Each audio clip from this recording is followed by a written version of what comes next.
Satu kota di Vietnam ini bikin gue susah move on. Saat matahari mulai tenggelam, seluruh kota ini berubah jadi lebih dingin dan tenang. Ditambah lagi suasana kota yang seperti di Eropa dan juga waktu yang terasa berjalan lebih pelan. Anyway, selamat datang di episode 5 di Sapa Vietnam ya kawan. Dan ini sekaligus adalah vlog terakhir gue di Vietnam karena besok gue bakal unlock negara kedua di trip ini. Alright, hari kedua di Sapa dan sekarang mau cari brunch, kalian makan siang dulu. Hari ini keluarnya rada siang karena ngurusin kerjaan dulu. Posisi sekarang jam 10:30 baru mau cari brunch. Brunch kalian makan siang. Baru habis itu ke Cat Village. Seperti biasa, gue akan memulai dengan random pilih resto buat brunch yang kalau menurut gue menarik, gue langsung gas. Kayak Sapa Story restoran ini. Karena dari kemarin belum menyentuh nasi, jadi gue memutuskan untuk makan nasi goreng di Sapa restoran ini. Tapi menurut gue biasa aja karena bukan yang cocok di lidah gue gitu. Oke, jadi lanjut langsung gue naik Grab, tapi bukan pesan online. Jadi dia tuh memang mangkal di tengah jantung kota gitu. Karena gue hari ini akan mulai menjelajahi salah satu desa paling terkenal di sini, yaitu Cat Village. Tiket masuknya satu tiket dewasa 150.000 VND dan gue diturunin pas di depan loket. Cat Village ini adalah sebuah desa kecil di lembah yang masih mempertahankan budaya tradisi suku Hmong. Tadi ditawarin buat naik ojek lagi, katanya naik ojek aja soalnya jauh 2 km. Ya nggak apa-apa lah, jalan turun ini bukan naik. Terus pemandangannya kayak gini lagi. Ini nggak apa-apa banget jalan kaki itu sehat.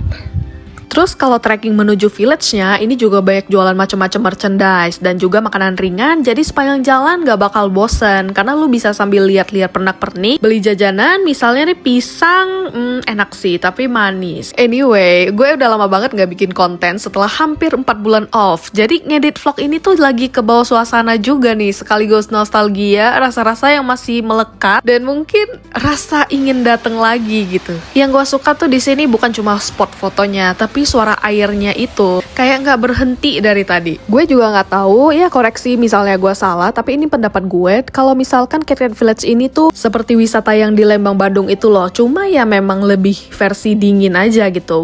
Gimana sih maksudnya? Pokoknya feels-nya lebih dingin dan areanya ini gue malah nostalgia sama kayak farmhouse gitu ya. Cuma memang setuju ada air terjunnya dan lebih menarik, tapi itu juga menurut gue lebih ke banyak buatan sih ya. Tapi oke kok ini, apalagi kamu yang berpasangan ya kan, datangnya bisa sambil berpelukan karena sangat dingin cuacanya. Kalau aku kan solo travel, jadi ya peluk diri sendiri aja. Cuma ini gue udah selesai dari Cat Village, nggak lama juga habisin waktu di sini, dan gue memilih buat jalan kaki untuk keluar di sini tuh nanjak.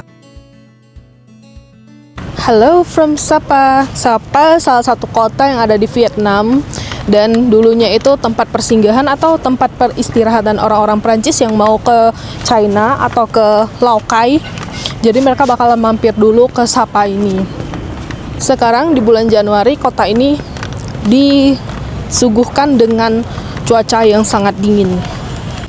Jadi nggak heran kalau infrastruktur dan bangunan-bangunan kotanya ini tuh mirip banget sama di Eropa. Dan gue kirain ini kawat berduri gitu loh yang kayak di demo-demo biasa. Ternyata ini ranting pohon. Karena ini sore terakhir gue di Sapa, jadi gue milih buat jalan-jalan sekitar danau di taman. Mumpung cuaca cerah banget dan gue juga pengen explore lebih. Ini adalah hari kedua gue di Sapa dan selama 2 hari di sini dari pagi sampai sore banyak banget ngelihat mobil-mobil molen yang angkut bahan bangunan.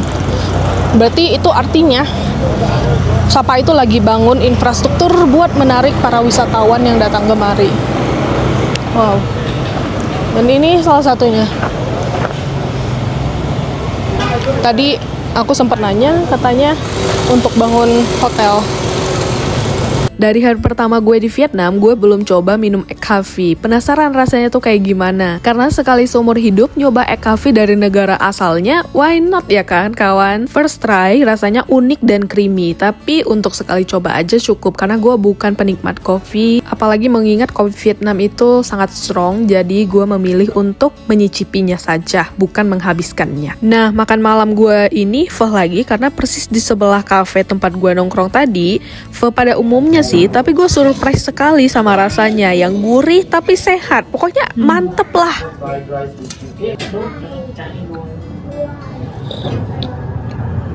Wah, enak.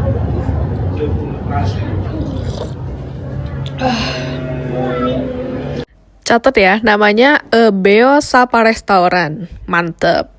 Setelah makan malam, gue cuma jalan-jalan di Cities, menikmati lampu-lampu kota yang beragam warna. Gak lama sih, karena gue harus pulang beres-beres, dan besoknya gue harus bangun pagi juga. Pagi pun tiba, dan gue lagi tunggu jemputan bus. Karena masih ada waktu, jadi gue sarapan dulu. Di sebelah hotel ada buffet yang bayar 100.000 VND, bisa nikmatin makanan-makanan ini. Lumayan lah, karena gue harus sarapan dulu, biar kuat meninggalkan negara yang cantik ini.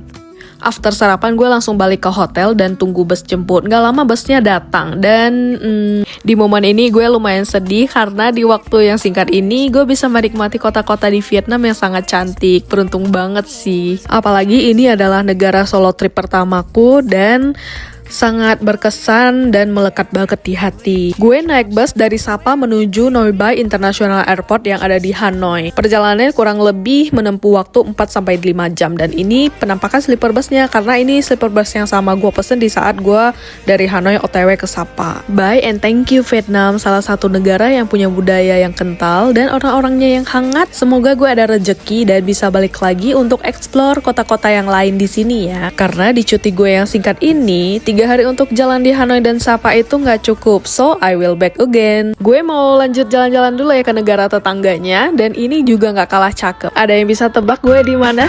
Dan ini cluenya negaranya landlocked ya.